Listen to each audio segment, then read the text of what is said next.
I was home alone late at night, a long time ago, and I was watching a football game on television. And I got real hungry, and so I did what all hungry, lonely men do for food late at night. I didn't scarf down a bag of nachos. I ordered a pizza and a 2-liter of Pepsi. Now, this was a good football game I was watching. There were like 30 seconds left. I'm saying, call timeout, call timeout. And then, ding dong, the pizza guy shows up. So I roll over to the door and open it up, and he puts the pizza box in my lap and the 2-liter on top. And so I'm quickly rolling back, and I roll over to the kitchen table, and I put the pizza box down, and I leverage the Pepsi up onto the table, and the game was over. My team won, and I was fired up, and I ate some pizza, and then I realized my adventure was about to begin. You see, I have muscular dystrophy, and I have very limited strength in my hands and fingers. And I've never in my life been able to open a 2-liter bottle. I don't have the physical strength to twist that cap with enough force to break those ridiculous little plastic tabs to twist the cap off. I've never been able to do that. And I was angry at myself for not asking the pizza guy to do it for me. So it was decision time.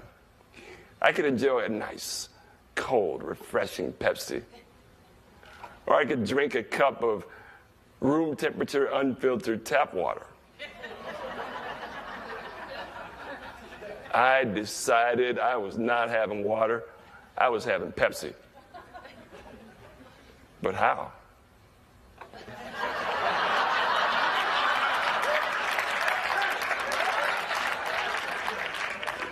And then my mind drifted back to 8th grade science class. And I took the Pepsi 2-liter. And with all my strength, I got it up onto the kitchen counter, and I turned the water on until steam rose from the hot flow of water. And I was able to get the cap underneath the flow of water because heat would expand the molecules. Right? And then I remembered the one question on the 8th grade science test I got wrong. Metals expand, plastics melt.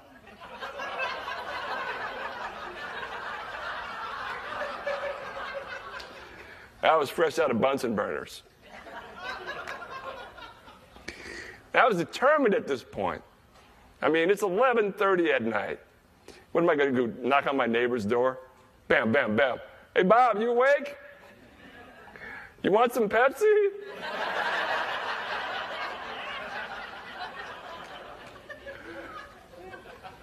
What I needed was leverage.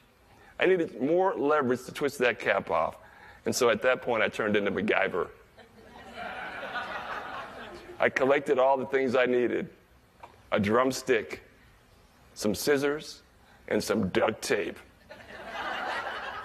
And I spent the next half hour carefully designing and crafting this mechanism that would allow me to use the drumstick through a loop in the tape to twist the cap with enough strength to break those tabs and get my Pepsi open. It took about 45 minutes to design this thing and get it carefully constructed and everything. And when I was done, I knew it was going to work. I even thought about getting a patent for this thing, okay? So I laid that 2-liter on the kitchen table, and I grabbed that drumstick, and I twisted it with all my strength, all my might,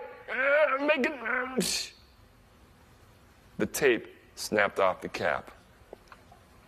And now I was absolutely determined. I was furious. It was game time. I was not having water. I was having Pepsi. Water was for wimps. I know you've all been there with me, haven't you, in some way? In a sense, you being here at this conference is an example of that. You are here because you are thirsty for knowledge and resources to help build your speaking career. You want to leave here with that refreshing sigh of satisfaction that comes when you're refreshed. I'm going to give you some resources that will help you, because I know you want to know how I open that Pepsi bottle and how you can open the Pepsi 2 liters in your life as well.